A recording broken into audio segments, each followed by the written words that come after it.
할렐루야. 우리 진해 영광교회 우리 성도님들 다시 만나서 너무 반갑습니다. 아마 우리 성도님들 가운데 저를 모르시는 분들이 이제 많으실 것 같아요. 앉아서 이렇게 뚫레 보니까 많은 분들이 이제 얼굴이 좀 생소한 분들이 계시네요. 저 아시는 분 몇 분 안 계시죠? 네. 어찌됐든 또다시 이렇게 와갖고 말씀을 전하게 되어서 감사하고 또 하나님께 큰 영광입니다. 우리 성도님들이 아마 저를 기억하실까 싶은데요. 저는 오면서 제 아내랑 차 안에서 한번 생각을 해봤어요. 제가 진해 영광교회에서 교육전도사였어요. 교육전도사. 그게 정확하게 19년 전이더라고요. 19년 전. 2004년도. 제 이제 큰 아이가 지금 고3이거든요. 제 큰 아이가 고3인데 지금 19살입니다. 큰 아이가 이제 돌이 되기 전에 아이를 아침에 일찍 깨워갖고 제 아내랑 같이, 그때 제가 살던 곳이 김해였는데 김해에서 아침 일찍이 교회 왔던 그 기억이 있어요. 아침 꼭 한 7시쯤 돼야 출발을 해야 이 교회에 올 수 있었던 것 같아요.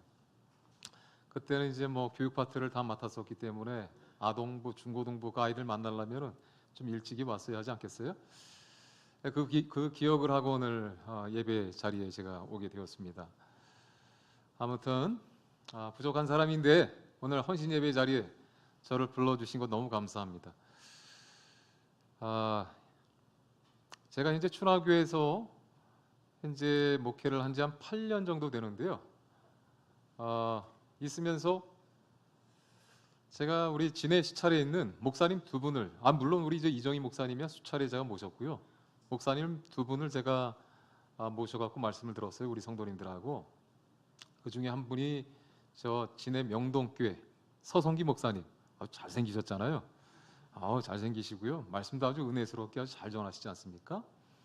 그래서 제 기억이 한 몇 해 전인데 서성기 목사님 모시고 1일 부흥회를 했던 기억이 있어요.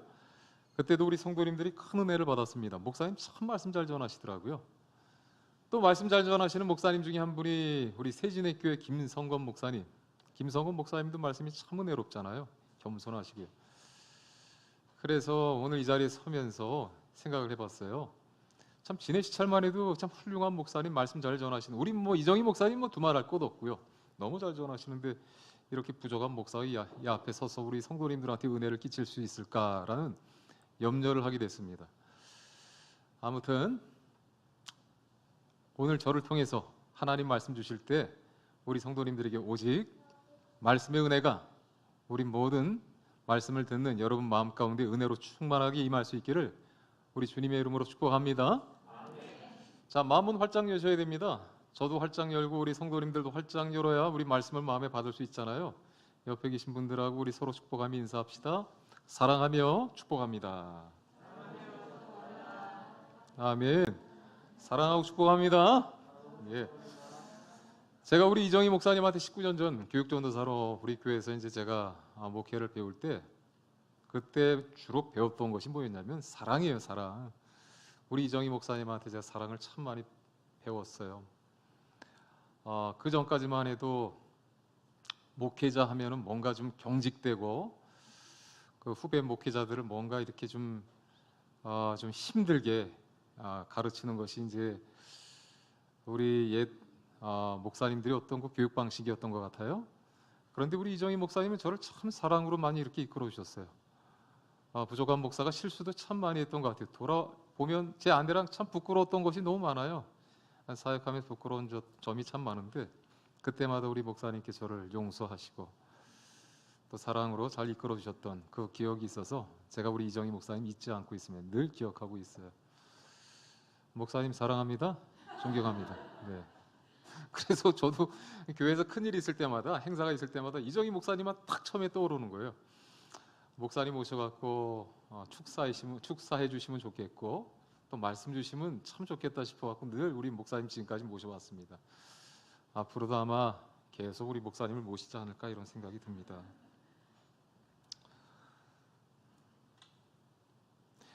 우리 성도님들 생각해 보셨어요? 이 땅에 예수 믿는 사람들, 예수 믿고 하나님의 자녀가 된 사람들은 과연 어떠한 사람인가? 누가, 그리고 어떠한 성격의 소유자가 하나님을 믿을 수 있는가? 예수 영접하는가? 어떠한 사람들이 예수 믿는 것 같아요? 어떠한 사람들이 자기 신앙을 갖게 됩니까? 누가 교회를 다니는 것 같아요? 우리 사람들은 간혹 생각하기를 신앙을 갖는 것, 믿음을 갖는 것은 힘이 약한 사람, 뭔가 막 의지하고자 하는 그런 사람들이 이 신앙을 갖는다고 생각들 하죠. 뭐 더 나아가서는 배우지 못했으니까 요즘 첨단 모든 것들이 첨단화되어 있는데 신이 어디 있어? 하나님이 어디 있어? 하면서 배우지 못했기 때문에 그 사람이 신앙을 갖는다 이렇게 생각할 수도 있는 것 같아요. 그런데 우리가 신앙을 갖는 것, 우리가 하나님을 믿는 것은 너무나 당연한 거예요. 보편적인 일입니다. 이것은 뭐 특별한 게 아니에요. 이 땅의 사람들이 예수님 영접하고 하나님의 사람으로 거듭날 수 있는 것, 거듭나야 되는 것은 너무나 자연스럽고 또 보편적인 일이 되어야 되는 거예요. 뭐 특별한 일이 아니라는 거예요. 왜 그런가요? 우리 사람은요, 하나님이 사람을 지으실 때 어떻게 지었느냐면 영적인 존재로 지으셨기 때문에 그래요. 여러분들이 말씀을 보면 아실 수 있잖아요. 세상의 모든 만물들 다 창조하실 때 하나님이 다 말씀으로 지으시고, 이 땅의 모든 짐승들, 동물들 다 지을 때도 역시 하나님 다 말씀으로 지었어요. 하지만 사람은 어떻게 지었어요? 하나님의 형상대로. 창세기 1장 26절 말씀입니다. 우리의 형상을 따라, 하나님께서 그렇게 말씀하셨어요. 우리의 형상을 따라 사람을 만들자. 그러니까 거기서 말씀하는 우리의 형상이란 하나님이요, 또 성자 예수 그리스도요, 성령 하나님이에요. 그러니까 우리 사람은요, 저와 여러분은 누구의 형상을 따라? 하나님 형상을 따라 지음받은 자들이에요. 그러면 한번 여쭤볼게요. 여러분들 가운데 내가 하나님 형상대로 지음받았는데 하나님과는 어떻게 생겼어요? 여러분 자신 있게 한번 손 드셔도 됩니다. 나는 하나님을 보았습니다. 하나님 어떻게 생겼는지 나는 잘 알고 있어요. 하나님 보신 분 계십니까? 아무도 안 계시네요. 우리 육신의 눈으로는 살아계신 하나님은 우리가 볼 수 없어요. 왜 그런가요? 하나님은 영이시니, 요한복음 4장 24절 말씀이에요. 하나님은 영이시니 예배하는 자가 영과 진리로 예배할지니라. 할렐루야. 그러니 우리 육신의 눈으로 볼 수 없는 하나님이지만 하나님께서 우리를 지으실 때 하나님 형상대로 지었다, 그 말씀을 통해 우리가 깨닫는 것은 우리 사람은 눈에 보이는 육신이 전부가 아니구나. 영적인 존재구나. 영적인 존재. 하나님처럼 영과 같은 그러한 존재임을 우리가 말씀 안에서 깨닫는 것 참 소중한 일이에요. 그런데 문제는 뭔가 하면은 이 땅의 사람들이 육신의 눈에 보이는 것에만 다 집착을 합니다. 눈에 보이는 것. 그리고 영적인 것은 별로 신뢰를 하지 않아요. 나 자신이 분명히 하나님께서 말씀하시는 대로 하나님 형상대로 영적인 존재로 지음을 받았는데 영적인 것에 사람들이 기피하기 시작했어요. 스스로 내가 영적인 존재라는 것을 인정하지 않으려고 합니다. 왜 특별히 그런 생각을 갖게 하는가 보면은 요즘 뭐 점차 사회가 문명화되어 가고 있잖아요. 모든 것들이 다 발전하고 과학이 발전하고 뭐 요즘 뭐 의술이 발전해서 뭐 죽어가는 사람도 살리는 판에 이 땅에 하나님이 어디 있어? 신이 어디 있어? 사람들 다 그와 같이 생각할 수 있어요. 그러니 사람들이 믿는 것은요, 이 땅에 신이 있다고 믿기보다도 문명을 믿는 거예요. 과학을 믿는 거예요. 의술을 믿는 거예요. 그렇게 우리가 깨달을 수 있습니다. 우리 사랑하는 우리 영광교회 성도 여러분, 사람이 하나님께서 지으신 대로 영적인 존재임을 스스로 기피하고 영적인 존재인 것을 스스로 인정하지 않고자 할 때 그 사람을 가리켜서 우리 기독교는 뭐라고 말을 하는가 하면 세속화되었다 말을 하는 거예요. 세속화. 여러분 자주 들었죠? 세속화. 세속화되었다라는 말의 뜻은 뭘까요? 세속화란 하나님이 아닌 다른 것에 우리의 마음을 빼앗기는 것을 세속화라 이와 같이 말할 수 있어요. 그러니까 이 땅의 모든 사람들이 하나님 형상대로 다 지음을 받았고 영적인 존재가 되었는데 스스로 영적인 존재임을 인정하지 않고 영적인 세상을 자꾸 멀리하는 거예요. 그것을 가리켜 마음을 빼앗긴 자, 하나님이 계셔야 할 그 자리에 하나님을 모시지 못하고 세상의 많은 다른 것들, 과학이나 문명이나 다른 것들 갖다 집어넣고 살아가는 자들을 가리켜서 세속화된 사람, 그렇게 말할 수 있습니다. 여러분, 세상은 점차 세속화되고 있어요. 본인 스스로가 하나님 형상대로 지음받은 영적인 존재인 것을 스스로 자꾸 거부하는 거예요. 요즘 젊은이들은 더욱 그렇습니다. 학생들, 젊은이들. 그래서 전에는 그래도 교회 학교마다 아이들이 많았어요. 아동부 아이들, 중고등부, 청년들까지도. 하지만 개 교회들마다 보면은요, 교회 학교 자녀들이 점차 사라지고 있어요. 없어요. 교회를 떠나갑니다. 예배 자리에 나오지 않는다라는 거예요. 그 아이들 마음 가운데 자리한 것들이 너무나 많아요. 하나님 계실 자리가 없는 거예요. 아이들이 점차 세속화된 이 사회 가운데 물들어가고 있다. 그렇게 우리가 이해할 수 있습니다. 여러분, 하나님 말씀은요, 우리에게 세속화되지 말 것을 우리에게 명하십니다. 이 세상은 세속화되지만 하나님을 부인하고 하나님을 멀리하고 하나님 형상대로 지음받은 우리가 스스로 그것을 우리가 거부하고 있을 이때에 우리에게 명하십니다. 너희들 더 이상 세속화되어서는 안 돼. 하나님을 멀리해서는 안 돼. 말씀하고 있어요. 말씀 한번 찾아가 볼까요? 혹시 우리 방송실 말씀 띄워주실 수 있을려는지 모르겠는데요. 로마서 12장 2절 말씀입니다. 로마서 12장 2절 말씀. 제가 한번 읽어드릴게요. 한번 잘 들어보십시오. 너희는 이 세대를 본받지 말고 오직 마음을 새롭게 함으로 변화를 받아 하나님의 선하시고 기뻐하시고 온전하신 뜻이 무엇인지 분별하도록 하라. 분별하도록 하라. 성경은 우리에게 분별하도록 하라 명하십니다. 이 세속화된 이 세상 가운데 너희가 물들지 말고 분별할 것을 말씀해요. 너희는 이 세대를 본받지 말라. 이 세대가 과연 어떠한 세대인데요? 여러분들이 살아가는 이 세대는 과연 어떠한 세대인데요? 이 초대교회 때 로마서 말씀은 사도 바울을 통해서 하나님 기록하게 하셨으니까 2000년 전 초대교회 때부터 지금까지 그러면 사실 크게 변화가 없는 거예요. 그때도 역시 세상 가운데 사람들은요, 하나님이 계셔야 할 그 자리에 하나님 모시지 않았다라는 거예요. 세속화되었다라는 거예요. 그래서 하나님은 바울을 통해서 이와 같은 말씀을 기록하게 하신 거예요. 너희는 이 세대를 본받으면 안 된다라는 거예요. 점차 세속화되어가는 이 세상을 너희들 본받아서는 안 된다라는 거예요. 그것은 어른이 된 우리들에게 뿐만 아니라 오늘 이 자리에 교사 헌신 예배로 함께 예배를 드리는데, 헌신 예배를 드리는데 우리 모든 선생님들이 가르쳐야 될 아이들에게 이 말씀 꼭 가르쳐야 되는 거예요. 아이들에게 본받지 말게 해야 되는 거예요. 무엇을 본받지 않도록? 세속화된 이 세상을 본받지 않게 해야 되는 거예요. 그들 그 마음의 중심에 무엇이 지금 자리 잡고 있는지 그것을 볼 수 있어야 돼요. 돈이 우선이요, 대학에 최고 명문대학 가는 게 우선이요. 그 모든 것들을 찾다 보니까 아이들 마음속에 하나님은 우선이 되어 있지 않아요. 교회는 다녀도, 믿는 부모님 따라서 교회를 왔다 갔다 해도 아이들 마음 가운데 참 신앙이 없는 거예요. 참 믿음이 없는 그런 아이들을 우리가 바라볼 수 있게 됩니다. 이처럼 성경은 점차 세속화되어가는 이 세대를 본받지 말라 말씀합니다. 뭐라고 말씀하고 있어요? 변화될 것을 말씀합니다. 어떻게 해요? 성경을 구체적으로 로마서 12장 2절 말씀을 보면 하나님의 선하시고 기뻐하시고 온전하신 뜻이 무엇인지 깨달으라는 거예요. 하나님의 선하시고 기뻐하시고 온전하신 뜻이 무엇인지 분별하도록 하라.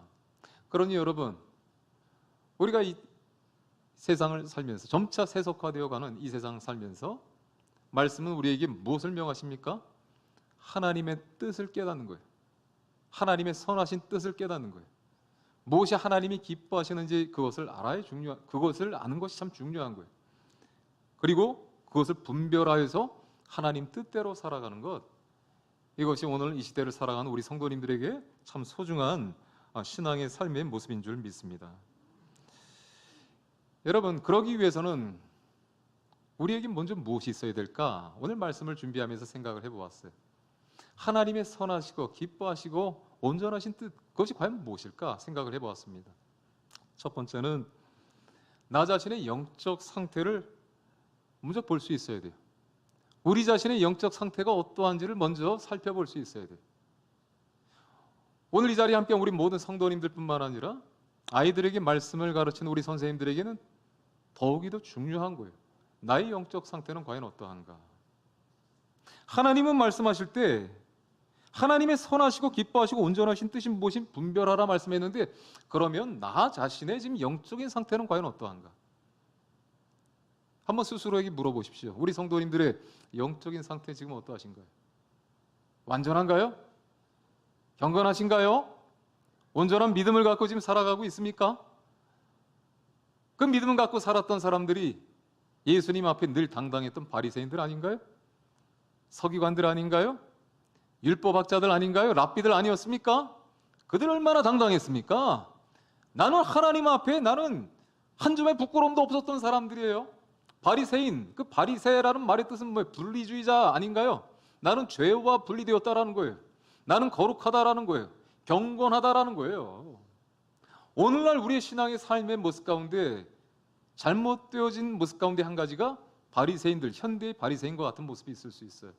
나 자신을 보지 못하면 현대 이 시대에 나도 바리새인과 같은 모습으로 살아갈 수 있는 거예요.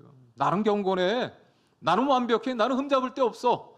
그러면서 점차 상대를 정죄하고 뭔가 잘못됐고 지적하고 그러한 모습들이 오늘 나 자신의 모습 가운데 있을 수 있다는 겁니다. 그러니 먼저 우리가 영적인 분별력 가운데 무엇이 필요한가? 나 자신의 영적 상태가 어떠한지를 볼 수 있어야 돼요. 오늘 우리 함께 읽은 예레미야 애가 이 말씀 가운데 이 선지자 예레미야는 무엇을 보았습니까? 자기 자신의 영적인 상태를 본 거예요. 그리고 하나님의 택한 백성 이스라엘 백성들의 그 현재 영적인 상태, 그 현주소를 그는 볼 수 있었던 거예요. 이것을 보는 것이 참 중요한 거예요. 그가 어떻게 보았습니까? 예레미야는 당시 패망해가는 이스라엘의 영적인 상태를 보고 그리고 아파했다. 그 마음이 아팠던 거예요. 오늘 우리 함께 읽은 말씀 11절, 12절 말씀. 자, 18절, 19절 읽었는데요. 11절, 12절 말씀 우리 함께 읽어볼까요? 11절 우리 말씀 앞으로 나가서 한번 읽어봅니다. 우리 한 목소리로 같이 한번 읽어볼까요? 시작. 내 눈이 눈물에 상하며 내 창자가 끊어지며 내 간이 땅에 쏟아졌으니 이는 딸 내 백성이 패망하여 어린 자녀와 젖 먹는 아이들이 성읍 길거리에 기절함이로다. 그들이 성읍 길거리에서 상한 자처럼 기절하여 그의 어머니들의 품에서 혼이 떠날 때에 어머니들에게 이르기를 곡식과 포도주가 어디 있느냐 하도다. 아멘. 여러분, 예레미야 선지자는 그 마음이 아팠어요. 무엇을 보고요? 자기 자신의 영적인 상태를 보고 아팠어요. 그리고 자기 백성들을 바라보면서 그 마음속에 큰 아픔이 있었던 거예요. 우리가 흔히 말하는 예레미야 선지자는 눈물의 선지자라고 했잖아요. 늘 눈물을 흘리면서 탄식했던 자예요. 눈물로 하나님 앞에 기도했던 자예요. 무엇을 보았기 때문에 현재 자기의 영적인 주소를 보았던 거예요. 현 주소를 본 거예요. 자기의 영적 상태를 본 거예요. 하나님 앞에 나 자신의 어떠한 모습이 그릇되었는지를 보고 깨달았던 자가 바로 예레미야예요. 오늘 이 자리에 함께 우리 영광교회 성도님들, 특별히 아이들을 가르치는 우리 선생님들에게 먼저 나 자신을 말씀 앞에서 바르게 바라볼 수 있는 그 은혜가 있기를 우리 주 예수 그리스도 이름으로 축복합니다. 여러분, 예레미야는요 자기 자신의 그 영적인 상태를 바라보고 그리고 하나님 앞에 늘 선민이라 자부했던, 그들은 정말 하나님 앞에 나는 경건한 자, 하나님 말씀 그 율법에 따라 우리는 늘 말씀에 따라 살아가는 자, 그 자신감을 갖고 살았던 그들의 모습이지만 예레미야가 보았을 때는 그렇지 않았다라는 거예요. 그들은 하나님을 떠났고 하나님 앞에 가증스러운 모습들이 있었어요. 그래서 그가 아파했다라고 그랬습니다. 어느 정도 아파했습니까? 내 눈이 눈물에 상하며 내 창자가 끊어지며 내 간이 땅에 쏟아졌으니, 그는 늘 눈물을 흘렸는데요. 그가 눈이 아팠어요. 어떻게? 늘 눈물을 흘렸기 때문에 눈이 아플 정도로 그는 아파했다라는 거예요. 창자가 끊어지고 간이 땅에 쏟아져 그 고통을 당할 정도로 예레미야는 아파했다라고 그는 그와 같이 고백을 하고 있습니다. 더 나아가서 2절 하반절에는 뭐라고 말씀하고 있어요? 그의 어머니들의 품에서 혼이 떠날 때에 어머니들에게 이르기를 곡식과 포도주가 어디 있느냐 하도다. 그 자녀들의 모습을 보니까 그들이 마지막 죽을 때에 어머니들의 품에서 혼이 떠날 때 어머니들에게 이르기를 곡식과 포도주가 어디 있느냐. 그들이 어떠한 상황이에요? 먹을 것이 없어서 고통 가운데 있었다라는 거예요. 영적인 기근이에요. 이러한 것을 예레미야가 그 시대에 자기 자신과 또 이스라엘 백성들의 어떤 그러한 하나님 앞에 그릇된 모습들, 온전치 못한 모습들을 보고 그가 아파했음을 우리가 말씀 속에서 보았어요. 우리 사랑하는 성도 여러분, 우리가 보아야 될 것이, 이 시대에 우리 자신을 통해서 보아야 될 것이 바로 이러한 모습들이에요. 내가 지금 하나님 앞에 온전한가? 나는 하나님 말씀 앞에 얼마나 온전한 모습으로, 온전한 신앙으로 내가 살아가고 있는가? 제가 먼저 여러분들에게 언급했던 세속화라는 그 단어 그대로 내 안에 하나님 계셔야 할 그 자리에 다른 것들이 있는 것은 아닌가? 다른 것들에게 내가 마음을 빼앗겨 있는 나의 모습은 아닌가? 우리 자신을 다시 한번 볼 수 있기를 축복합니다. 자, 그런데 예레미야가 이토록 슬퍼하고 안타까워했던 당시 예루살렘 교회와 오늘 우리의 영적인 현실은 어떠한가? 차이가 있느냐, 없느냐? 이것을 우리가 먼저 생각해 볼까요? 제가 소망하기로는 차이가 있었으면 좋겠어요.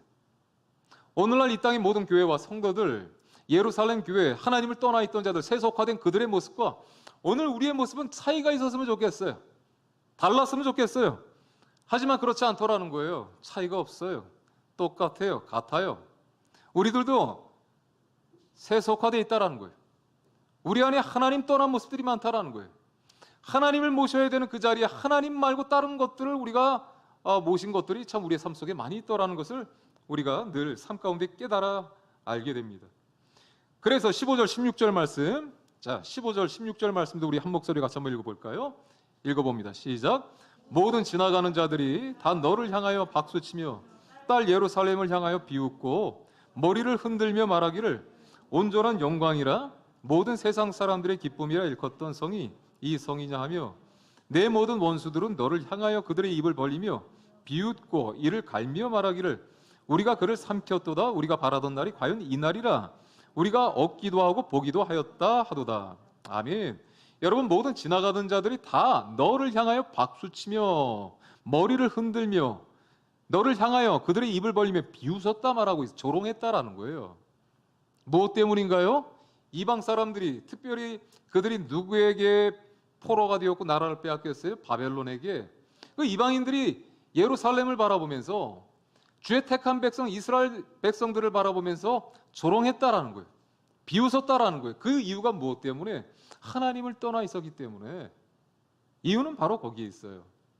오늘날 세상 사람들이, 하나님 알지 못하는 사람들이 교회를 향하여 손가락질하는 이유가 무엇 때문인가요? 우리의 삶이 그들과 다를 게 뭐가 있어요? 우리들도 윤리와 도덕을 지키고 그들과 똑같이 우리가 세상 살면서 바르게 살려고 노력은 하고 있어요. 하지만 하나님 알지 못하는 세상 사람들은요, 교회를 바라볼 때 기대치가 있는 거예요. 하나님의 백성, 택한 백성들, 그들은 우리가 무언가 달라야 될 것을 그들은 늘 기대하는 거예요.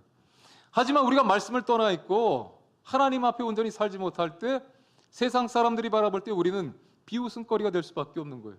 조롱거리가 될 수밖에 없는 거예요. 그것을 성경은 우리에게 말씀합니다.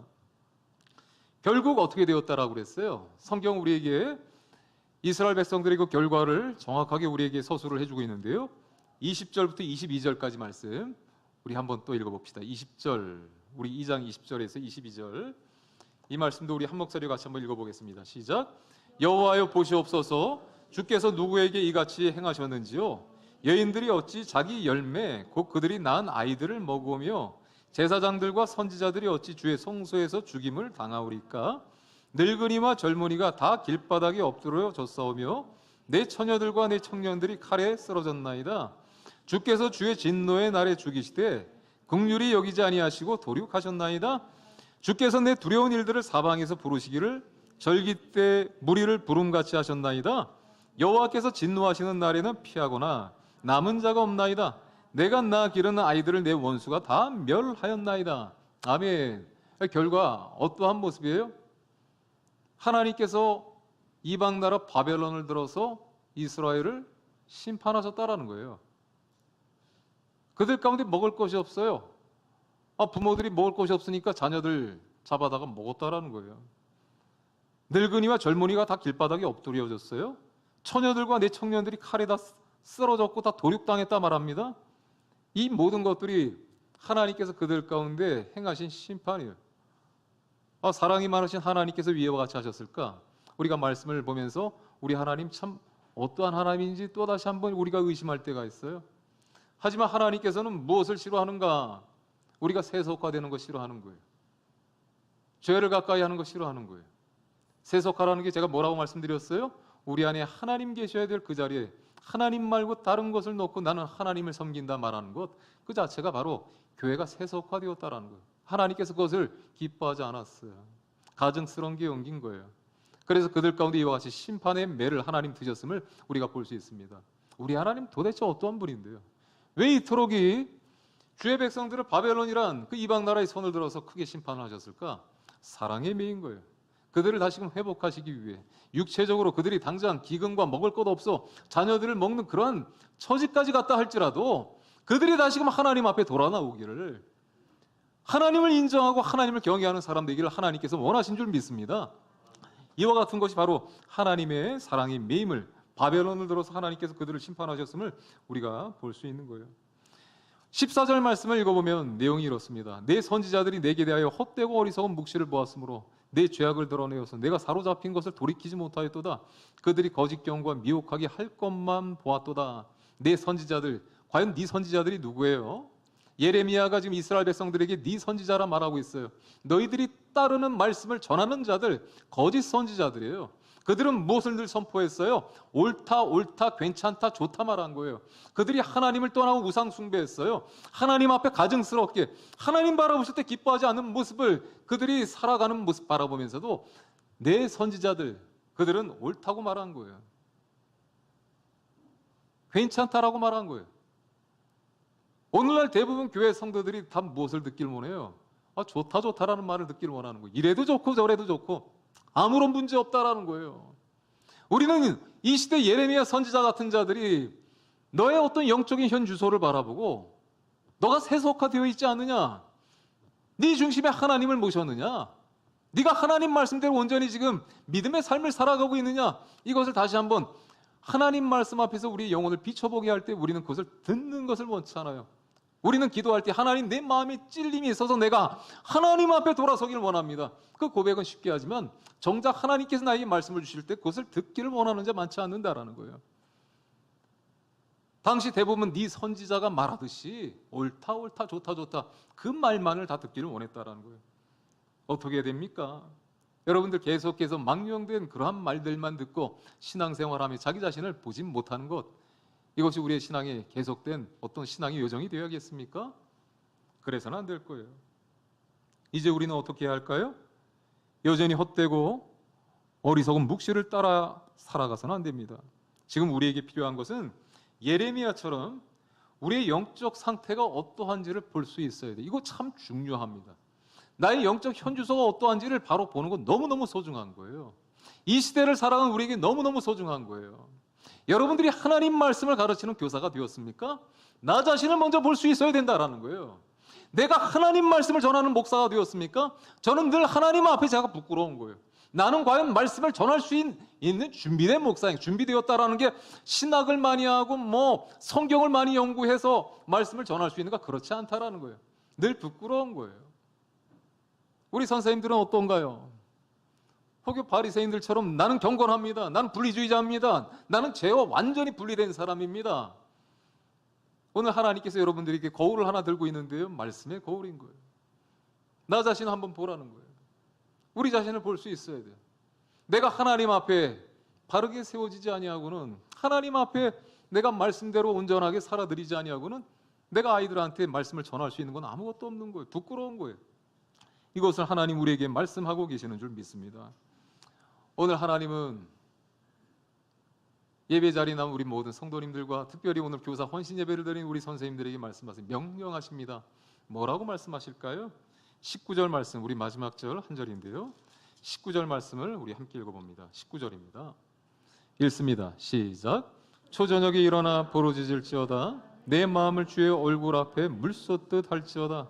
갓길 어귀에서 주려 기진한 내 어린 자녀들의 생명을 위하여 주를 향하여 손을 들지어다. 아멘. 하나님께서 말씀하십니다.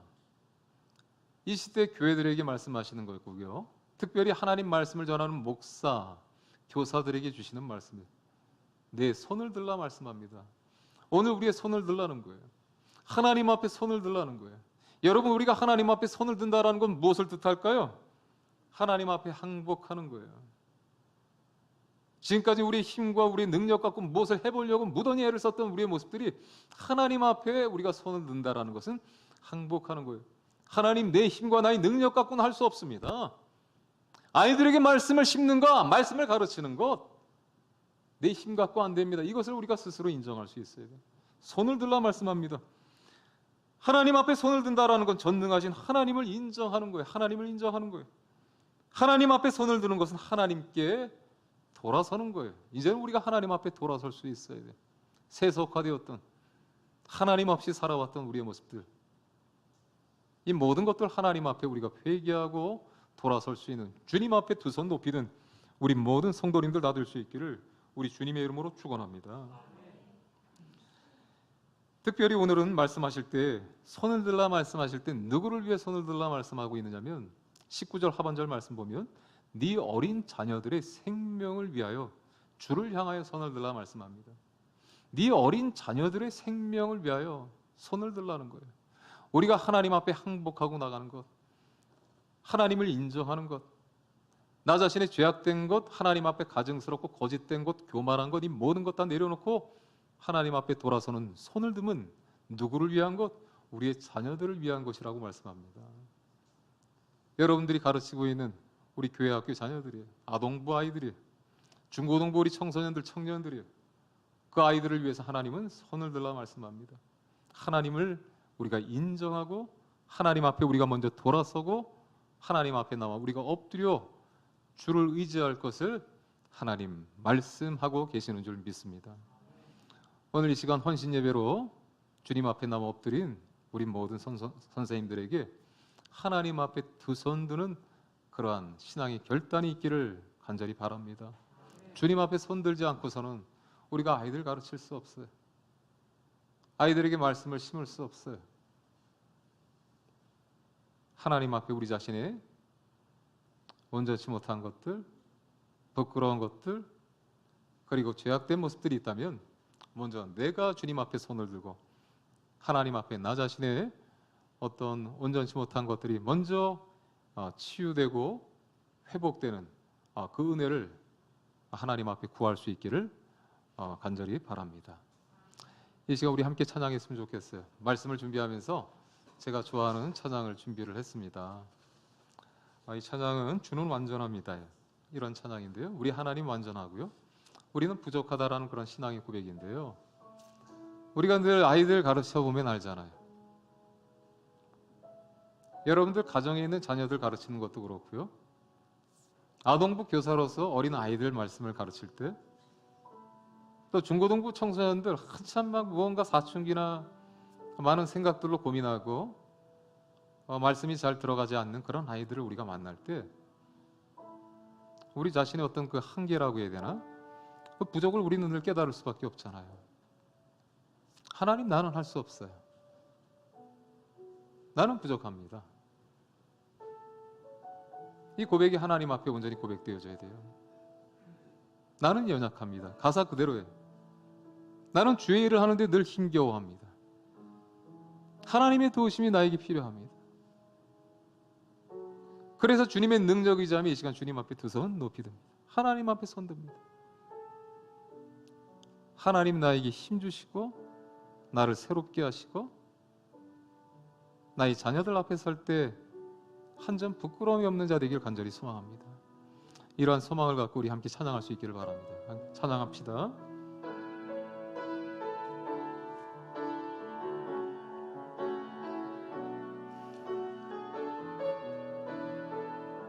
주여, 우린 연약합니다.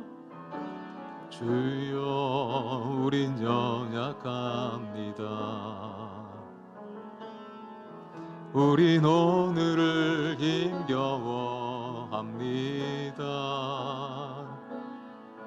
주 뜻 이루며 살기에 부족합니다. 우린 연약합니다. 주여, 우린 넘어집니다. 주여, 우린 넘어집니다. 오늘 하루 또 실수합니다. 주의 긍휼을 구하는 죄인입니다. 우리 주만 바라봅니다. 한없는 주님의 은혜, 한없는 주님의 은혜, 온 세상 위에 넘칩니다. 가릴 수 없는 주 영광, 온 땅 위에 충만합니다.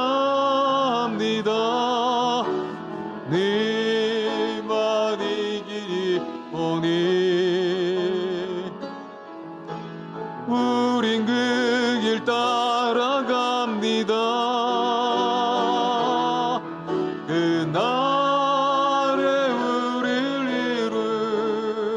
이루실 주는 완전합니다. 우리 처음부터 다시 한 번 더 고백해 봅시다. 주여, 우린 연약합니다. 우린 오늘을 힘겨워합니다. 우린 오늘을 힘겨워합니다. 주 뜻 이루며 살기에 부족합니다. 우린 연약합니다. 주여, 우린 넘어집니다. 주여, 우린 넘어집니다. 오늘 하루 또 실수합니다. 주의 긍휼을 구하는 죄인입니다. 우리 주만 바라봅니다. 우리 손 높이 들어 찬양해 봅시다. 한없는 주님의 은혜, 온 세상 위에 넘칩니다. 온 세상 위에 넘칩니다. 가릴 수 없는 주 영광,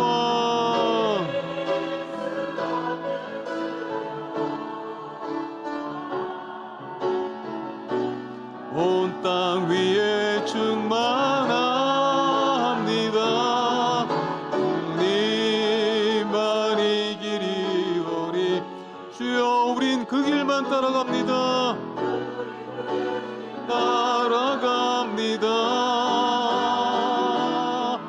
그날에 우리를 이루실 주는 완전합니다.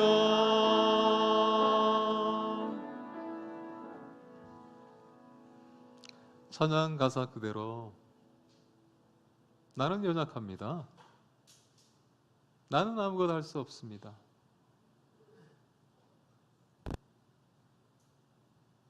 하지만 우리 주님은 완전합니다. 그래서 오늘 주님께서 우리에게 명하신 것은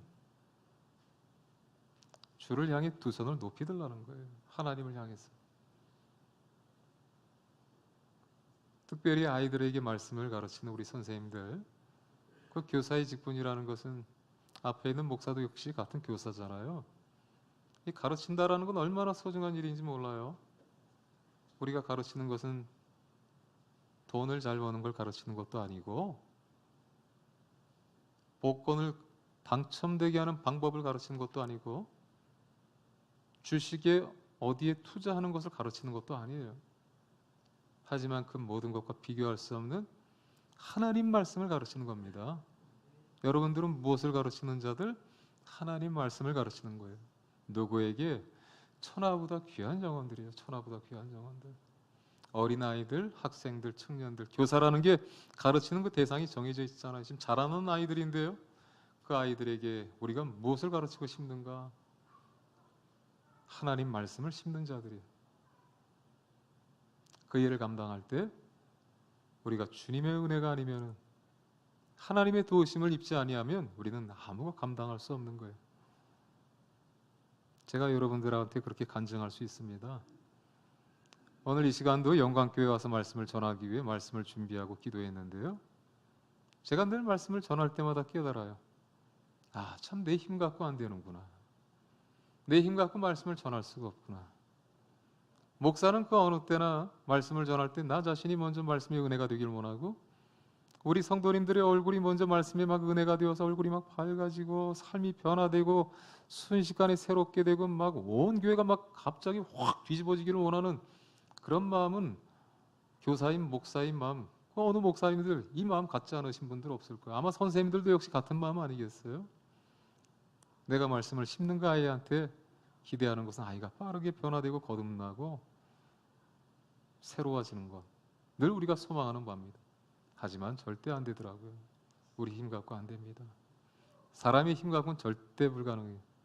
그래서 하나님께서 세속화된 너희들, 너희 안에 세속화되어 있는 모든 것들, 하나님 계셔야 되는 그곳에 다른 것 너희들 모시고 있다면 먼저 버리고, 그리고 하나님 앞에 돌아서고 주님 앞에 항복해라. 하나님 앞에 항복해라. 하나님 앞에 두 손 들 것을 우리에게 명하시는 줄 믿습니다. 우리 선생님들 오늘 이후로 하나님 앞에 두 손 높이 들어 항복할 수 있기를 축복합니다.